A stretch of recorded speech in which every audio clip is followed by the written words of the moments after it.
Hello, ladies. Hello. Can I tell you about my Mr. Wonderful? Oh, yeah. A Southern gentleman, even a counselor. Who could do better than a counselor, right? Probably 5 or 6 months into the whole relationship, he actually invited me home to meet his family. I thought, and he flew me down to meet them. I thought, wow. I got there, and this family was unbelievable. They were like the Huxtables, except that they lived on a great big farm that you could get to going up a long road that was named after the family itself. It was amazing. Suddenly, Mr. Wonderful was a little uncomfortable. I had no idea why, but I could tell he was a little antsy.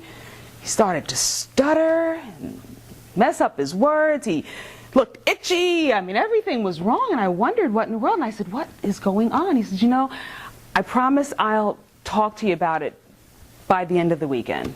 It was a little unusual, to give that kind of an answer, but nonetheless, I listened, and I thought, well, I'll be patient and I'll wait. Well, he never did. The weekend ended. I returned home to the Midwest and got a call about 2 weeks later, which was on my birthday. He called to say happy birthday and to say, I don't think I can date you anymore.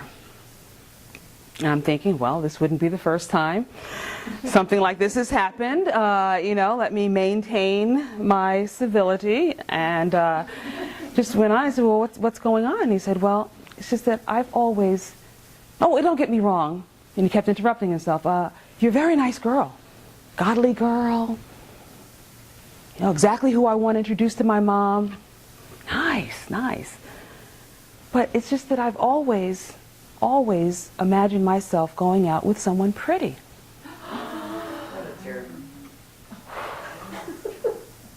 Ladies, I was devastated. I had to be pretty. I wanted to be adorable to somebody. I wanted someone to feel like, oh, I'm so proud to be with her.